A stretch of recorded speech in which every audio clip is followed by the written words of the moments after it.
first thing I would do would be looking at who has a list of the people who I want to have as clients. And then I would start building a strategic relationship with those people and building a quite a large list of them myself. An easy way to do is go onto LinkedIn. Who's everyone in the industry that I would like to be connected with, and making a list of those people, and then systematically approaching each and every one of those people on that list.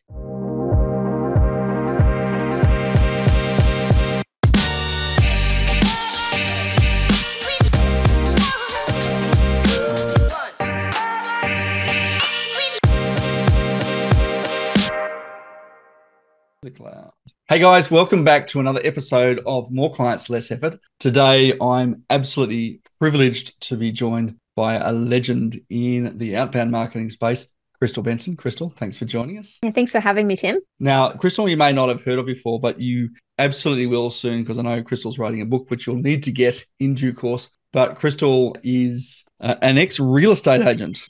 All right. We actually have all sorts of people on this show. But one of the things I really love about your journey, Crystal, is you started as a real estate agent, quite an ambitious one in your early 20s, managed to build a 7-figure real estate agency that I don't want to sell real estate anymore, transitioned to a buyer's agent, did it again, all right, built a 7-figure buyer's agency, thought, you know what, let me move back to the country with my roosters. And now you're doing it again as a marketing agency around the Go High Level platform, but all based on outbound marketing. So I'm really interested in your journey.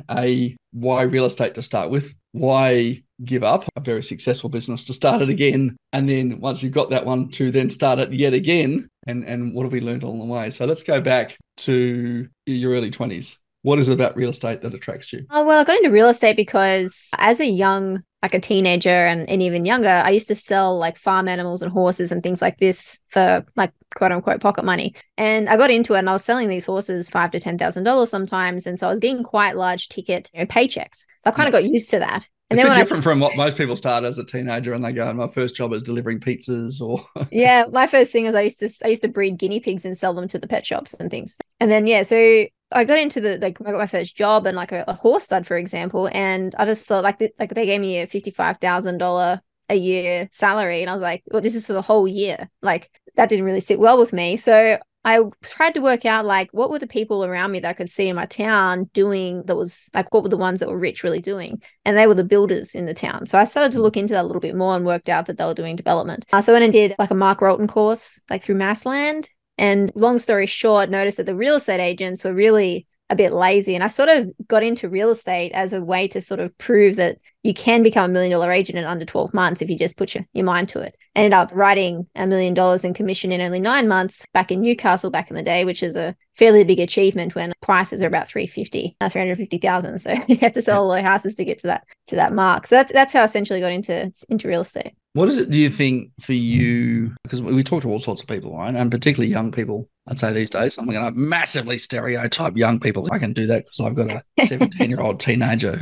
when I saw his screen time the other day, it was like 40 hours of PlayStation. Oh my God. Just imagine if you put 40 hours into something else. What is it do you think separated you from maybe your peers going, I'm ambitious. I'm going to build this $1 million commission check in 9 months? Because that in itself is a pretty massive achievement when you're kind of like, most people would go 55 grand as a teenager. Yeah, giddy up. This is more money than God. Yeah. For you, what do you think set you apart from everyone else in your peers to go, this is not enough for me? I guess I just felt like I wanted to do more with my life. But when I sort of look at my peers back then, I guess I just had bigger goals. Like I didn't want to settle. I didn't want to have that sort of mum and dad sort of life, I suppose, like that Australian dream kind of lifestyle. I wanted more. I wanted to be able to travel and I wanted to be able to buy nice things and things like that. So what was that influence for you? If you grew up on a farm, your parents have this style. What is it that says, not for me? Honestly, I don't know where it came from. It's just always sort of been there. There wasn't really an outside influence. I guess maybe the sort of movies I maybe grew up watching. I don't know. But yeah, it's just always sort of, I just knew I wanted more, even from a young age. Yeah.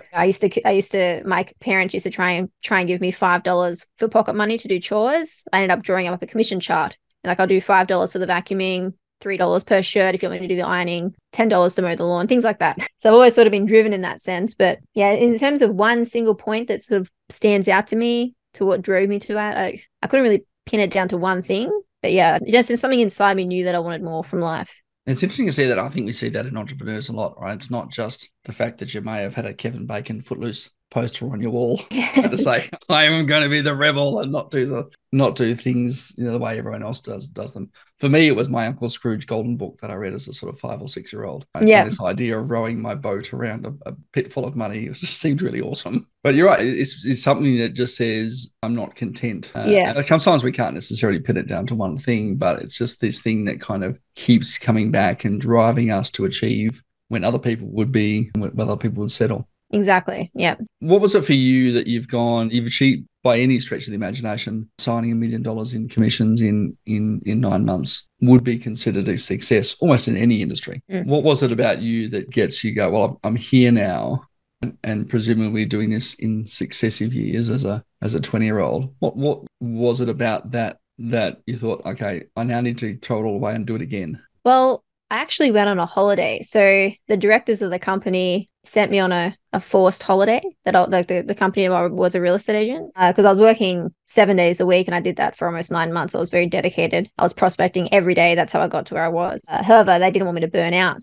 So I took a 5-week holiday to South America and ended up hiking the Inca Trail and going deep into the Amazon jungle. And I feel like I might have had like a bit of a spiritual awakening, I guess, because when I came back a little bit of a hippie and just decided that I wasn't happy doing real estate, like as a real estate agent. I just wanted to help people find more financial freedom in their life. So I just threw in the towel and started a business from scratch, and off I went, did it all over again. Switch to the other team, obviously proving yourself. How long did it take to do it the second time? And what did you take from your first experience working in a company that has an established brand to trying that on your own steam? Obviously the strategy worked, but what was the difference between doing it under an established business and doing it yourself? You really have to focus on building relationships with key people in the industry. When I say key people, I mean like mortgage brokers or people who could have a list of your potential clients. So that's what I found was the fastest way to success in the buyer's agency, was really working and finding good networks of people so you can get the word of your brand out there a lot quicker. Yeah, I think that's a really key thing that people miss. I don't know if you've seen the program or any of our listeners have as well, but there's a program in the US that we can catch in Australia on YouTube called Undercover Billionaire. Yes, with Grant Cardone. You've seen the Grant Cardone one because Grant is a master at self-promotion. But season 1 was Glenn Stearns. Season 2, they've done a couple of people, including Grant Cardone. And I've watched a few of these episodes now, right? And it usually sort of airs over about 5-6 hours. But the premise of this particular show is that billionaires, who by all measures have been pretty successful at what they do, are given $100, a busted up old car, and a kind of a town to go and make I think it's $1 million business within 90 days. Right. And the premise is, can someone starting with absolutely nothing make $1 million business within 90 days? Now you might think for a billionaire, it's pretty easy. Right. They know what they're doing. They've got a Rolodex full of people they can just call and get investment. But the challenge in this particular show is that they are not allowed to use their own name or call any of their contacts. And I think the commonality of what you just said with your strategy and what they've all done is they all go, who is the connection and relationship that I need to make, right, to open doors for me? Yeah. And I think as certainly Australian businesses, but I know US as well, we kind of think we need to do everything alone, not look at how do we collaborate and partner with people where there's a win-win relationship, right? But stand on the shoulders of giants, if you will. Yeah, I would definitely second that. Starting out all over again, the first thing I would do would be looking at who has a list of the people who I want to have as clients. And then I would start building a strategic relationship with those people and building quite a large list of them myself. An easy way to do is go onto LinkedIn. Who's everyone in the industry that I would like to be connected with, and making a list of those people and then systematically approaching each and every one of those people on that list. Yeah. Well, so Chet Holmes talks about it, right? In his Dream 100 strategy. Yeah. I think Russell Brunson's sort of talked extensively about this Dream 100 strategies as well. It's like, it's not who are your Dream 100 clients, which is great. Okay. That's part of the puzzle. We'd all love to have 100 A-class clients tomorrow. Exactly. But if we find 100 people who have all of our client, right, who are open to collaborating, this rapid growth that you experience in your businesses is actually much easier to achieve than we give it credit for, don't we? I would agree. Yep. Makes it much easier. Okay. We talked about Outbound. Let's pivot here because I know this is a strategy you've used previously with great success. How do you use Outbound? What is Outbound? And how can someone listening to this show go, this is a thing that I want to try? Yeah, so outbound is just like not waiting for the lead to come to you, but actually going out and approaching them instead. So like I was saying before, it's just about finding a list of people who you'd like to do business with and start approaching them. So back when I was in real estate, that meant door knocking because it was B2C. I had to try and find someone to sell their house, right? So I would door knock, and if it was raining, I would cold call. So I'd do that every day, no matter how many sales I had for the month, no matter how successful I was. I always penciled time into my calendar every day to knock on as many doors as I could. That's the first thing. And then when you move into like B2B business, like what I'm doing now, that could look like prospecting through LinkedIn, doing cold email, through social media, doing direct mail, which still works surprisingly. Yeah, lumpy mail, it says, because everything else that turns up in your letterbox is a windowed envelope with a bill or a bank statement. Yes. Or a And getting creative with get creative with that as well. Like send them out like something. I seen another lady, she wrote a book, and inside her book she did a puzzle of one of the things that she has within her business. So when you open the book, it all falls out, and then you're compelled to want to put this puzzle back together, right? So you're never going to forget her brand because the puzzle and the book you're probably going to keep because it was a great memory, great experience. Yeah, so getting creative. It's interesting. It's just you're right though. I think there's two things that come out for me in that is we've got to get more comfortable with interrupting people. Yes. It's wonderful to think that all of your best prospects, if you sit there in the middle of your web and you throw out a bit of social media content, that everyone will flock to you, which I liken to going fishing with an esky or a cooler if you're in the US, right? Putting that cooler on the side of your pond full of fish. Hopefully it's the right pond that has the right fish in it. Taking out your deck chair and sitting there and hoping that your dinner will leap into your esky, right, for you to take home for dinner. Yeah. And the reality is it doesn't work like that. We actually have to put a line in the water in order to catch the fish we want for dinner, right? And so that's the first thing. I think that outbound, we do need a mix of inbound and outbound strategies, but outbound's possibly an underrated thing. But we do have to just get more comfortable with interrupting people and actually asking the question, don't we? Yeah. And I think having a little bit of resilience, like how I looked at it when I was door knocking, I knew that within like 1 in 10 people were going to say yes to me. I got my numbers so like broken down that I knew when I knocked on a door and they said no, I'm like, all right, I'm now 9 no's closer to a yes or 8 no's closer to a yes. So having resilience when you're doing your prospecting, like you're going to get a lot of no's. So knowing that it's a numbers game and you're just going to have to be persistent. And the more you do it, you're going to hit a compounding point where all of those people that said no to you, maybe 60, 30, 90 days ago, not 30, 60, 90 days ago, they're going to come back and say yes eventually. So you're building a database, you're building a list of people over time that you're going to begin to nurture, and it's going to hit a boiling point where all the results are going to start to come in. But I find a lot of people I speak to, they give up, like that saying, they gave up 3 feet before gold. So they give up right before it all starts becoming effective for them. So it is a very hard skill to learn, though, that resilience about saying, well, if I ask, and as human beings, right, we're conditioned to seek social acceptance. We're conditioned to avoid environments where people say no to us and reject us all the time. That's, it's against the human condition. But in business, we can't be like that, right? We've got to practice this no. One of my favorites is to actually ask for discounts at the supermarket. Right? That's a great, It's a bit harder now that everything's self-serve, but when you go to the cash register and ask it a discount on your packet of sausage rolls or bread and milk, the natural answer is no, and they look at you very strangely. But it does start to build that resilience up, I think, that we become better at asking for things. And if we don't ask for them, we don't get them. And I really love that approach about saying, if I know that for every 10 people ask, one person will say yes, it's not like I'm getting 9 rejections. What I'm doing is just getting closer to that yes. Yeah. And I always used to say, when people say no to you, it's a great way to reframe it. Like I used to say to people who when I'd come and cold call or door knock, like I understand you may not be looking to sell right now. And then I'd step back and then I'd be like, anyone else that might be thinking of selling. And so now their guard is down because it's not about selling them. Because when a real estate agent comes to their door, their guard is up. So when you get them to let their guard down, and all of a sudden, and then now they're giving you referrals, right? So it's a great opportunity. So just because someone says no doesn't mean they may know someone who is a potential client of yours. So if someone says no, I'm not ready to take on your service, okay, which is someone who might be. So I look at every opportunity not only as a no, but a chance to get a referral. Yeah. But I think you're right, though. It is about being open-minded, but having a structure and a system around that. I mean, most people would take no as just the thing. I recall when I first moved to my current house, my son went missing one day. Yeah, not good. A quality parenting moment. And that because my wife came home and said, "Where's our son?" I'm like, "I think he's in the house somewhere." But he'd been doing exactly what you were doing, but this case as a 7-year-old, right? Door knocking, doing stuff that as adults we find it very, very difficult to do. Turns out that he'd seen an RSPCA ad and was trying to raise money by selling loom bands door to door. But same thing, he went out the first day by himself and tried to sell these little rubber band bracelets to raise money. And I said to him, well, next time you go out, get this person's name that you're talking to.